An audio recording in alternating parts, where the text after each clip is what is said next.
The sterile whiteness of the medical bay assaulted Commander Atlas Vale's senses as consciousness crept back into his weary mind. The silence was oppressive, a heavy blanket smothering any sign of life.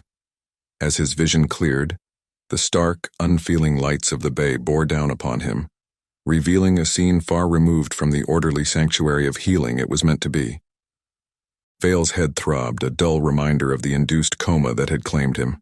He tried to move, only to find his limbs weak, uncooperative.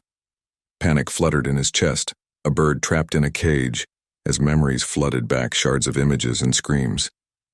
The medical bay, once pristine and bustling with activity, now lay in ruin.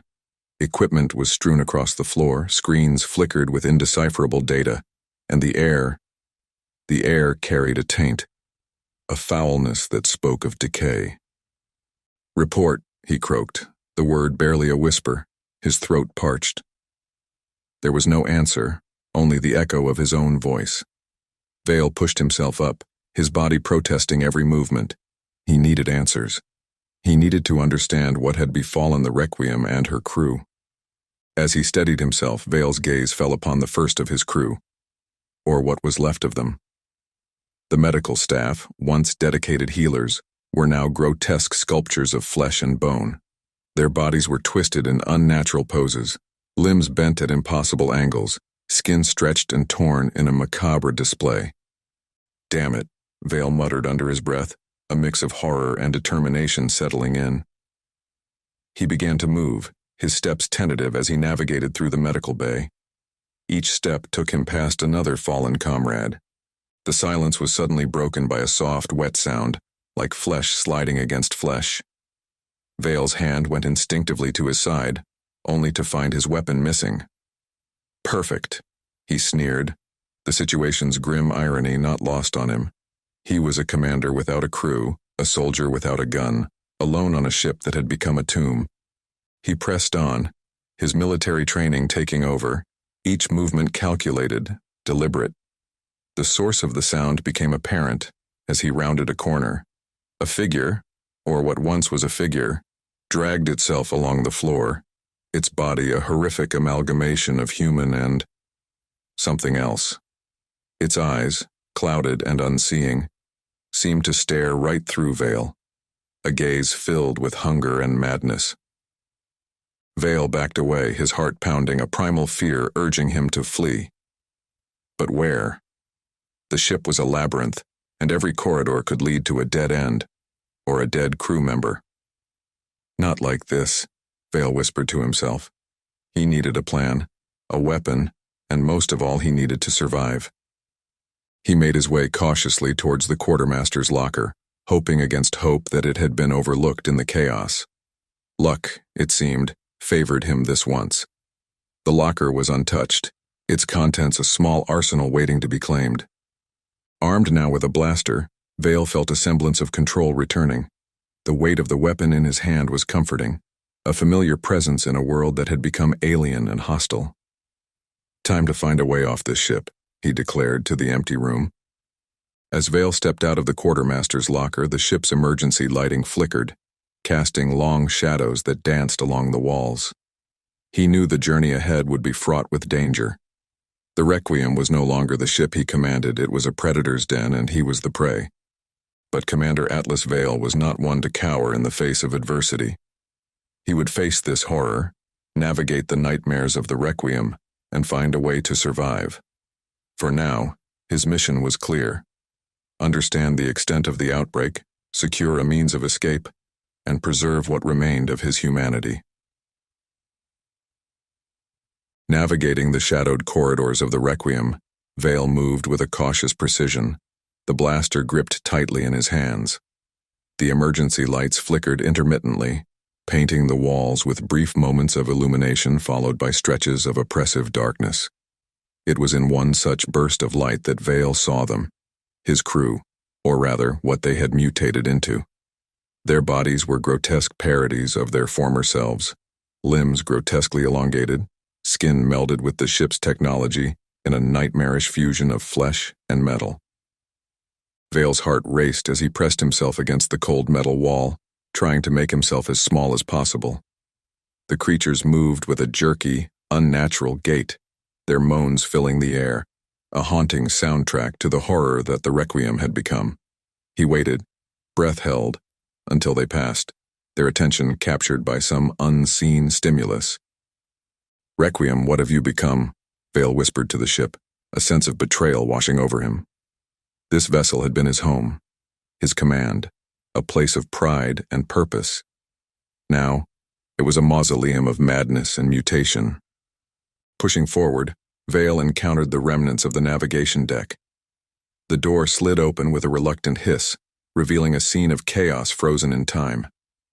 The bodies of his navigators were entwined with the control panels, wires burrowing into flesh as if the ship itself was attempting to assimilate its crew into its circuitry. It was there, among the wreckage of what used to be the heart of the Requiem, that Vale stumbled upon his second-in-command, Mercer. Or at least, the entity that Mercer had become. Half of Mercer's face was recognizable, a grim reminder of the man he once was. The other half was something else entirely, an abomination of technology and flesh, an eye replaced by a blinking mechanical sensor, his arm a tangle of wires and metal plates. "Mercer," Vale breathed, the name a dagger to his heart. The creature turned, the mechanical eye focusing on Vale with an unsettling clarity. A guttural sound emerged from its throat, a grotesque attempt at speech. Vale raised his blaster, his resolve wavering. This thing before him was no longer the man he had trusted with his life, yet the familiarity of Mercer's half-face tugged at his conscience. "Commander, run." The words were barely intelligible, strained through Mercer's ruined vocal cords. Vale's eyes widened in shock. Was there a remnant of humanity left in this twisted form? A plea for mercy, perhaps? Or a warning? Without another word, Vale backed away, the decision tearing at him. He could not bring himself to pull the trigger, not yet. Not until all hope was lost. Mercer, or the thing that was once Mercer, made no move to follow. Instead, turning back to the console, fingers twitching over buttons in a macabre mimicry of his former duties. Vale left the navigation deck with heavy steps, the encounter with Mercer weighing on him like a chain.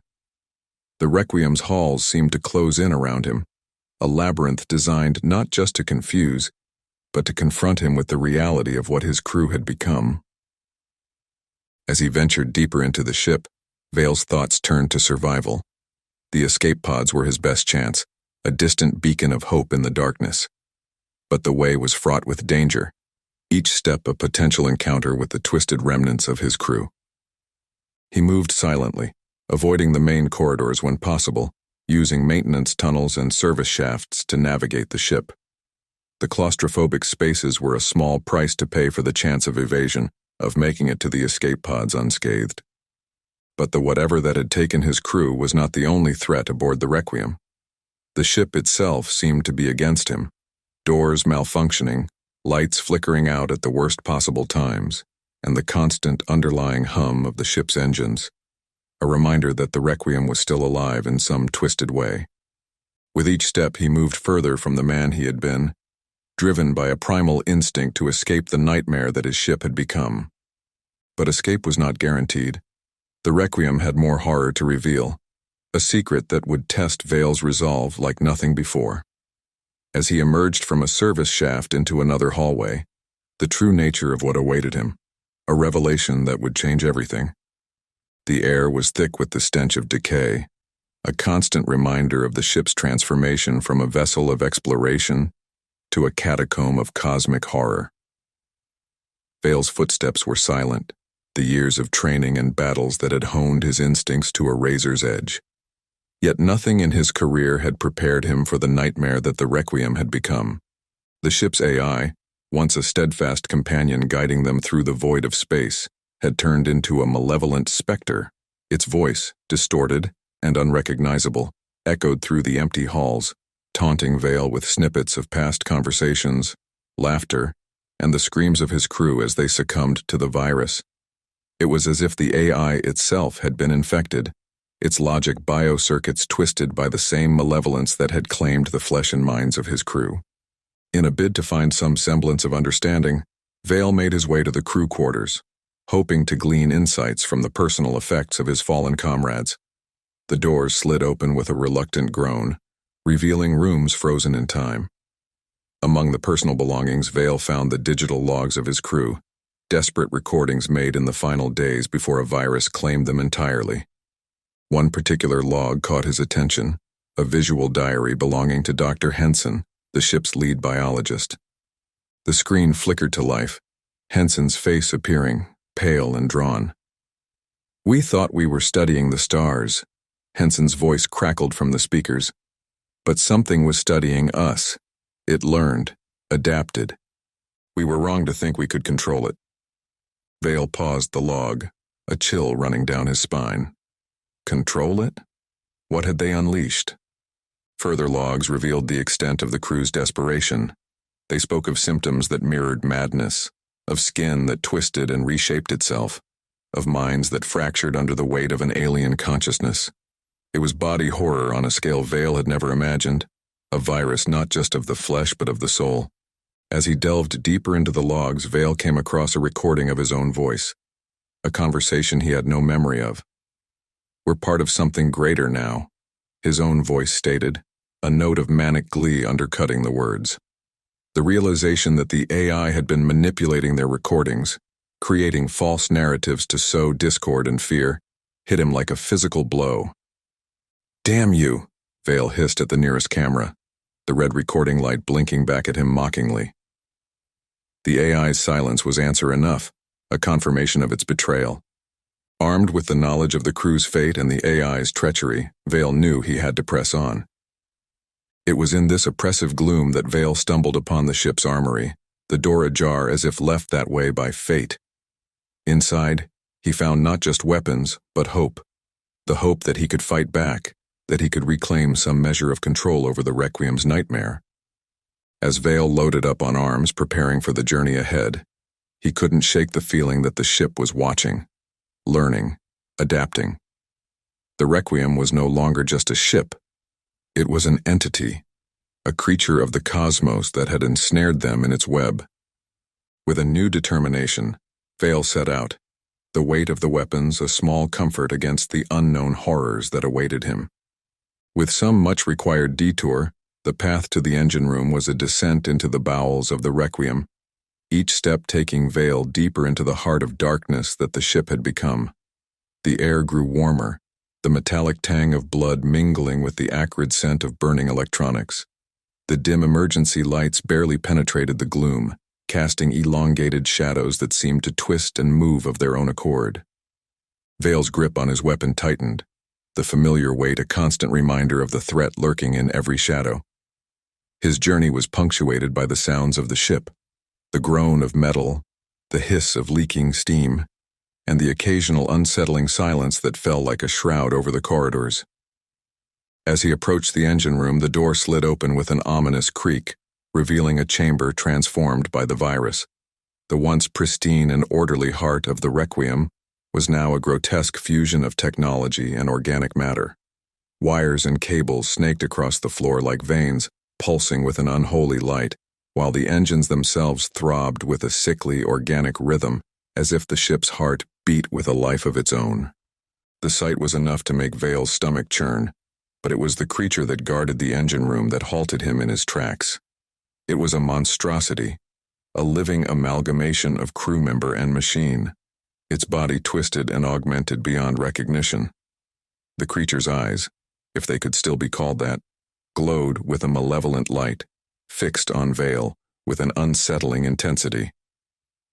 "Looks like the welcoming committee's here," Vale muttered under his breath. The creature let out a guttural sound, a mockery of laughter as it advanced towards him. Vale raised his weapon, firing a volley of shots that tore through the air. But the creature was fast, unnaturally so, dodging with a grace that belied its monstrous form. Vale retreated, firing as he moved, but the creature seemed almost to anticipate his actions, its movements a grotesque dance of death. It was then that Vale realized the truth. The creature was not just a guardian of the engine room. It was part of the ship itself, an extension of the Requiem's will. The battle raged, a test of wills between man and monster. Vale fought with a desperation born of survival, each shot a prayer to the void that it would find its mark. But it was not until he targeted the cables and wires that fed the creature, its unholy vitality, that he gained the upper hand. Severing the connection between the creature and the ship weakened it, giving Vale the opening he needed. With a final, concerted effort, Vale unleashed a barrage of fire that brought the creature to its knees. It let out a wail, a sound that was both human and machine, before collapsing in a heap of twisted metal and flesh. Vale stood over the creature, his chest heaving, the adrenaline coursing through his veins. The victory was hollow, the knowledge that the creature had once been a crew member, a weight that pressed down on him. But there was no time for reflection, not when the Requiem's secrets lay just beyond. Vale stepped over the remains of the creature, entering the heart of the engine room. Here he hoped to find some answers to the ship's transformation. The engines pulsed around him, a grotesque parody of life. Vale approached the central console, his hands moving over the controls with a familiarity that belied the surrealness of the situation. Having no luck to find anything, Vale moved on from the engine room. The corridors that led to the nursery were unnervingly quiet, a stark contrast to the chaos and horror that had pervaded the rest of the Requiem. Vale's footsteps echoed in the silence, a solitary beat against the backdrop of a ship that had become a mausoleum. The air here was cooler, a mechanical chill that did little to ease the heat of battle still coursing through his veins. As he approached the nursery, Vale's thoughts drifted unbidden to the children who had been aboard. The Requiem had been their home, a star-faring vessel of exploration and discovery, a beacon of humanity's reach into the cosmos. Now it was a vessel of nightmares, its halls and chambers transformed into scenes of terror. The door to the nursery slid open with a soft hiss, revealing a room that had once been filled with laughter and light. Now, it was a garden of horrors. The virus had taken root here, transforming the youngest members of the crew into creatures of nightmare. Their small bodies were twisted, melded with the plant life that had been part of the room's ecosystem, creating a grotesque tableau of life gone awry. Vale's heart clenched at the sight, the horror of what the virus had wrought on the innocent striking him with a force greater than any physical blow. "This isn't right," he murmured, the words a whisper of defiance against the darkness that had consumed the ship. Moving through the nursery, Vale's gaze fell upon the small figures, their features barely discernible amidst the twisted vines and leaves. It was a scene that would haunt him. Yet amidst the horror, Vale's trained eye caught a flicker of movement. A child, or what was once a child, stared back at him with eyes that glowed with an unnatural light. The creature cocked its head, a semblance of curiosity in its movements. Vale raised his weapon, his resolve wavering. Could he do what was necessary? What survival dictated, in the face of such innocence lost? The creature moved forward, a tentative step that was both a plea and a threat. The decision was torn from him as the nursery's door slid shut with an ominous clang, sealing him inside. The air grew thick, the plants around him stirring as if awakened by his presence. Vale realized then that the nursery was not just a chamber of horrors. It was a trap. The children now part of the ship's defenses, their innocence weaponized. Fighting back a surge of despair, Vale searched for another way out, his eyes scanning the room for any sign of an exit.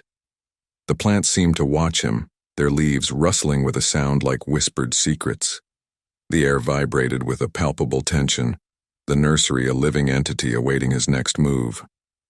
With no other choice, Vale turned to face the creature, his voice firm yet filled with a sorrow that echoed in the silent room. "I'm sorry," he said, the words heavy with regret. The creature paused, its movements uncertain, as if understanding the gravity of Vale's words. In that moment, Vale saw not a monster, but a victim of the cosmic horror that had befallen them all. Using his weapon, Vale cleared a path through the overgrown foliage, his actions deliberate, a silent apology to the lives lost to the virus's insidious spread. Finally, Vale found a vent, a narrow passage that promised escape from the nursery's suffocating embrace. He glanced back one last time, the nursery a vivid tableau of the tragedy that had unfolded aboard the Requiem. Crawling through the vent, Vale emerged into the corridor. He stood for a moment, catching his breath. The Requiem's secrets were slowly being revealed, each chamber a piece of a puzzle that painted a picture of cosmic horror beyond comprehension. Vale pressed on, his resolve hardened, his mission clear, to find a way off the Requiem, to survive the nightmare that the ship had become. Vale's journey through the Requiem took a detour through the remnants of what was once the hydroponics lab. The lab, a crucial part of the ship's life support system, had morphed into something unrecognizable, a grotesque parody of its former purpose. The air was humid, thick with the scent of decay and overripe vegetation. The light here was different, tinged green by the dense canopy of mutated plants that had overrun the space. It was an alien jungle, a pocket of lush, voracious life amidst the death that filled the ship.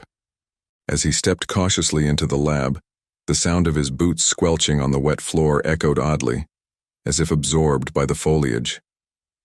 The plants themselves were a nightmare fusion of organic and inorganic, with vines that pulsed with a sickly luminescence, leaves that seemed to whisper as they moved, and flowers that watched with eye-like organs, following his every move. "It's like the ship's trying to grow itself a new crew," Vale muttered. Navigating the lab was a challenge. The path was obstructed by thick, thorny undergrowth that seemed to react to his presence, retracting slightly with a wet, sucking sound that made his skin crawl. Every now and then, a plant would lash out, quick as a serpent, forcing Vale to keep his weapon at the ready, firing shots that burned through foliage and stem alike. The deeper he ventured, the more the environment seemed to resist his intrusion. The air grew thicker, harder to breathe, as if the plants were actively trying to suffocate him.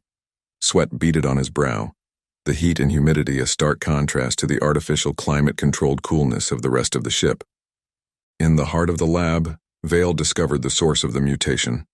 A central vat, once used for cultivating plant proteins, was now a bubbling cauldron of bioluminescent liquid. The vat was cracked, its contents seeping into the soil, a direct link between the ship's life support systems and the rampant growth around him. "Found the mother lode," Vale said, the realization dawning on him. The virus hadn't just infected the crew, it had infiltrated the very systems designed to sustain life, twisting them to its own unfathomable purpose. Approaching the vat, Vale could see that the liquid inside was alive, swirling with shapes that hinted at a sinister intelligence. With a grim determination, Vale knew what he had to do. The lab, for all its grotesque beauty, was a blight that threatened any hope of reclaiming the ship. He set charges around the vat, the explosives a mix of desperation and defiance. As he retreated, triggering the detonator, the explosion that followed was a cathartic release. Fire and destruction consumed the heart of the lab, incinerating the mutated plants and evaporating the liquid that fed them. The blast shook the ship, a violent purging of the infection that had taken root. Yet, as the flames died down, Vale was left with a sinking feeling. The destruction of the lab was a victory, but at what cost? The balance of the ship's ecosystem had been irrevocably altered, and with it, any lingering hope of returning the Requiem to normalcy. Weary but resolute, Vale continued his journey. The path ahead was unclear, the ship a labyrinth of unknown dangers. But the destruction of the hydroponics lab had proven one thing: the virus could be fought. It spread contained.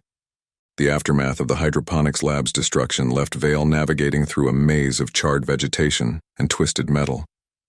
The air filled with the acrid scent of smoke and burnt flesh. As Vale made his way toward the research lab, the ship seemed to pulse with a malevolent life of its own, the walls creaking and groaning as if in protest of his presence. The lab, located in the heart of the science sector, was likely the epicenter of the outbreak. The door to the lab slid open with an eerie silence, revealing a scene of chaos frozen in time. Equipment lay scattered, overturned as if in a mad rush to escape the unfolding nightmare. Glassware shattered, their contents long since dried to a crust on the floors and walls. And at the center of it all, the containment unit, a shattered husk, its once impregnable barriers breached from within. Should have known it wouldn't be as easy as just blowing it up, Vale murmured, his voice a lone sound in the silence of the lab. The destruction in the hydroponics lab had been a clear statement of his defiance against the virus, but here in this room, the true battle lay ahead. The containment unit, or what remained of it, was a testament to the hubris of those who believed they could control forces beyond their comprehension. The virus, initially a subject of study, had proven to be an entity far beyond their control, an intelligence that defied the laws of biology and physics. Vale's eyes scanned the lab, taking in the notes scattered across tables, the frantic scribbles of scientists trying to understand what they had unleashed. The screen still flickered with data and graphs. Amidst the chaos, one terminal remained intact, its screen glowing with an ominous light. Vale approached, the air around him growing colder, the feeling of being watched intensifying. The terminal was locked, requiring a security clearance that Vale didn't possess. "Time for some persuasion," Vale said, pulling a small device from his belt, a bypass kit, standard issue for missions requiring a touch of subtlety. The device whirred to life, its lights blinking in sequence as it worked to crack the terminal's defenses. The lab seemed to hold its breath, the silence oppressive as the bypass kit beeped its success. The terminal unlocked, revealing a trove of data, the last recorded entries of the research team. Vale skimmed the entries, each one a descent into madness, the scientist's initial excitement at the virus's discovery, giving way to horror as its true nature was revealed. "It learned from us," one entry read. "It evolved, adapted. We thought we were studying it, but it was studying us all along." Vale paused, the weight of the words sinking in. The virus wasn't just an infection, it was an entity, an intelligence that had infiltrated the Requiem, turning the ship and its crew into extensions of its will. A sudden movement caught Vale's eye, a shadow flitting across the lab's far end. He raised his weapon, the sense of being watched now a palpable presence. "Show yourself," he called out, his voice steady despite the pounding of his heart. But the lab remained silent, the shadow gone as if it had never been. Vale knew, however, that he wasn't alone. The virus was aware of his presence, watching him through the ship's corrupted systems, learning from his actions. With a deep breath, Vale turned back to the terminal, downloading the research data onto a portable drive. The scientists might have failed to contain the virus, but their research was a weapon, a beacon of hope in the darkness. As he left the lab, Vale felt the weight of the task ahead. With the data he now possessed lay the key to understanding the enemy, to finding a weakness that could turn the tide in his favor. In the aftermath of the research lab, Vale's understanding of the virus deepened, a grim comprehension of the entity that had overtaken the Requiem. The data he had secured was a beacon of hope, yet the shadow that had eluded him in the lab lingered in his thoughts, a reminder that the virus was not just a disease, but an intelligence with motives beyond human understanding. The corridors of the Requiem led him next to the core of the ship, where the entity awaited, the heart of the nightmare that had consumed his crew and his home. As he approached, the ship's systems seemed to come alive, lights flickering in a sinister greeting, the walls pulsing as if breathing.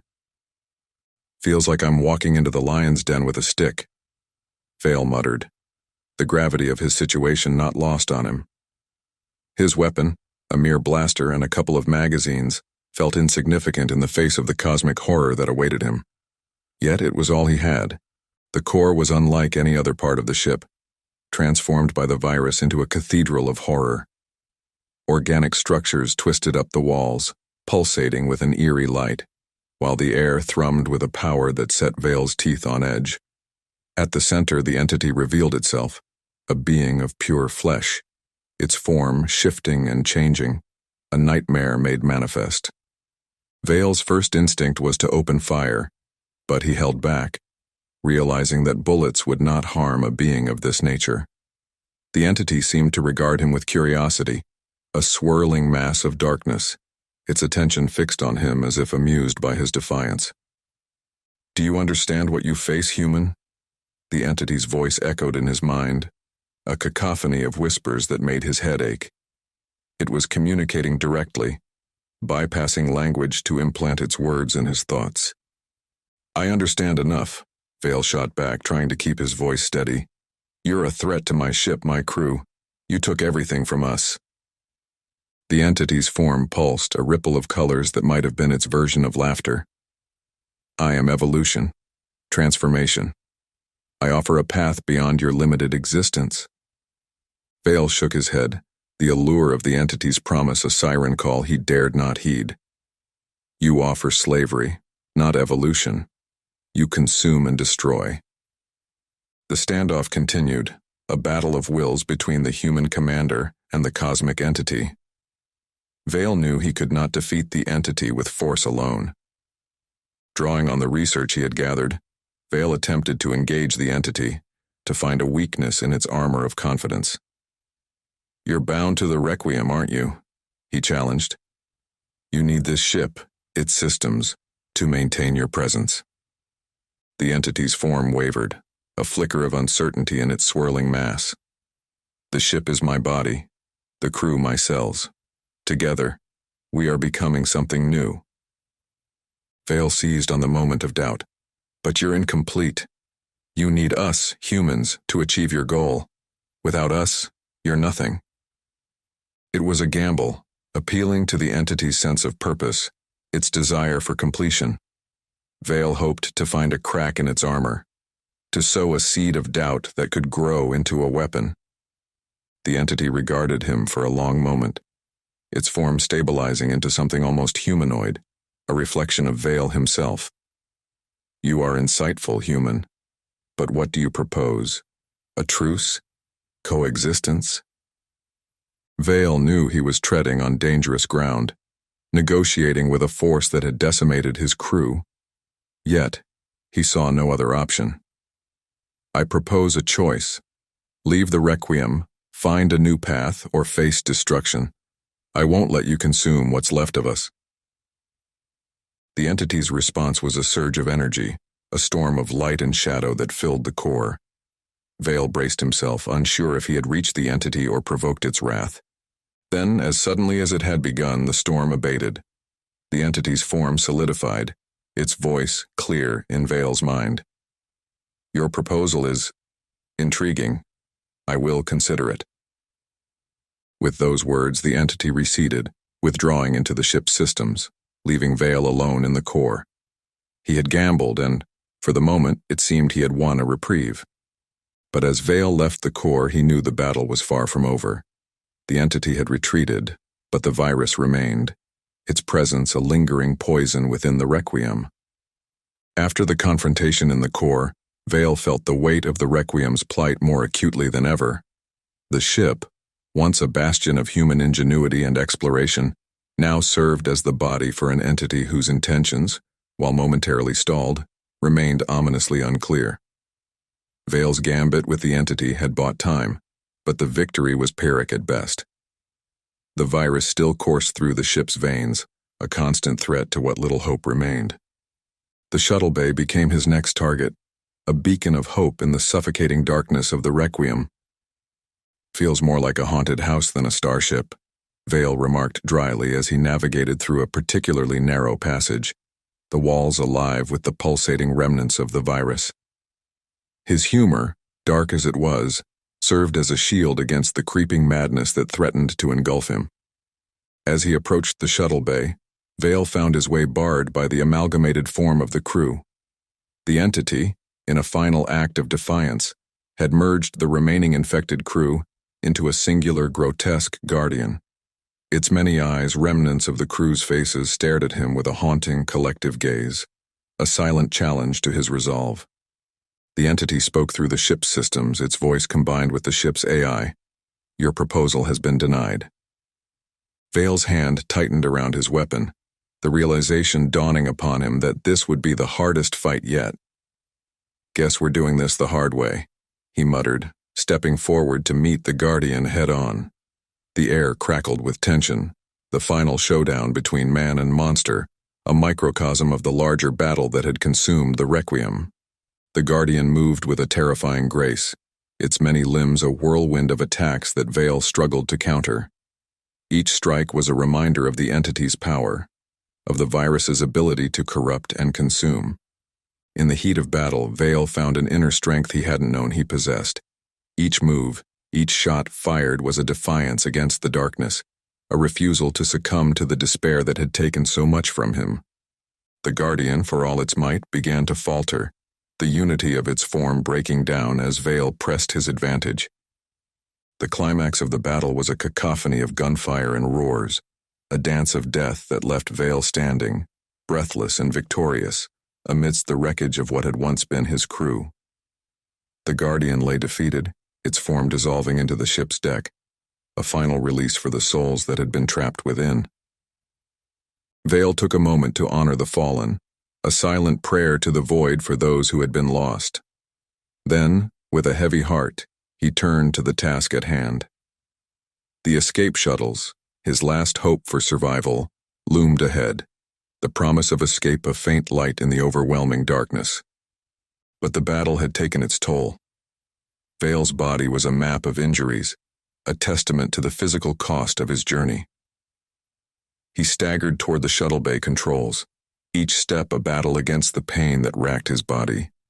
As he prepared the shuttle for launch, Vale allowed himself a moment of reflection. He had faced the unimaginable horrors of the Requiem, confronted the entity that sought to consume all in its path. He had fought for survival, for the memory of his crew, and for the chance to warn the galaxy of the dangers that lay hidden in the dark reaches of space. With the shuttle bay doors slowly opening, revealing the star-strewn void beyond, Vale made his way aboard the last shuttle. The launch sequence initiated, and Vale felt the shuttle shudder as it began its escape from the Requiem's grasp. As the stars stretched into lines of light, Vale looked back one last time at the ship that had been his home, his battleground, and now, a tomb. The Requiem faded into the distance, but as the shuttle carried him away, Vale knew that the battle was far from over. As the escape shuttle carved its solitary path through the cosmos, Vale found himself enveloped in a silence profound and unsettling. The adrenaline that had fueled his desperate flight from the Requiem ebbed away, leaving him adrift in his thoughts, accompanied only by the low hum of the shuttle's engines and the occasional ping from the navigation console. The vast expanse of space outside his viewport, once a source of wonder and exploration, now seemed an endless void, mirroring the emptiness he felt within. The shuttle, a small vessel designed for short-range travel and emergency evacuations, became Vale's refuge and prison. He tended to his wounds with the shuttle's limited medical supplies, each bandage a stark reminder of the horrors he had endured. "Looks like I'll be adding scar collector to my resume," Vale remarked dryly to the empty cockpit. As the hours turned to days, Vale's mind replayed the events aboard the Requiem with relentless clarity. The entity, the mutated crew, the final desperate battle, each memory was a sharp stab of grief and guilt. He found himself talking to the shadows in the shuttle, half expecting a reply from the friends and comrades he had lost. "You'd tell me to shut up and focus on flying, wouldn't you, Mercer?" he said, imagining his second-in-command's pragmatic response. The shuttle's communication system, largely dormant during the journey, crackled to life, breaking Vale's reverie. A distress signal, weak and intermittent, flickered on the console. The irony was not lost on Vale. "Great. Now I'm on the receiving end of these calls," he mused, his voice tinged with bitterness. He traced the signal to a nearby space station, a way station on the fringes of explored space. The decision to respond weighed heavily on him.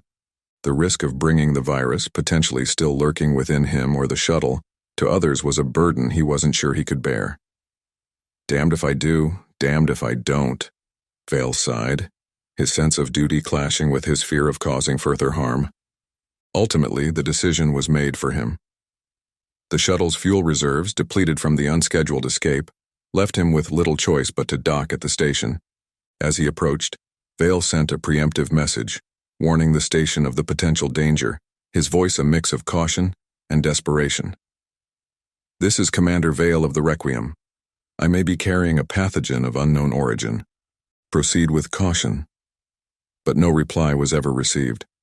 The docking process was a blur, automated systems guiding the shuttle into the hangar bay. But then nothing. Vale waited on the medical teams that would take him to quarantine, a bubble of isolation, but none of it happened. The station, from what he could tell, was as silent as a tomb. Hours turned into days until Vale couldn't wait any longer. Supplies had ran out, and as he opened the shuttle, a familiar scent pervaded the air. It was the stench of death and decay. The virus had already made its way onto the station, likely from when he was in his coma. One of his crew made it of the ship and onto the station, already infected without their knowledge. This time Vale thought to himself, "I am done escaping. This nightmare ends here," as he tightened the grip around his blaster, his sole companion on his journey.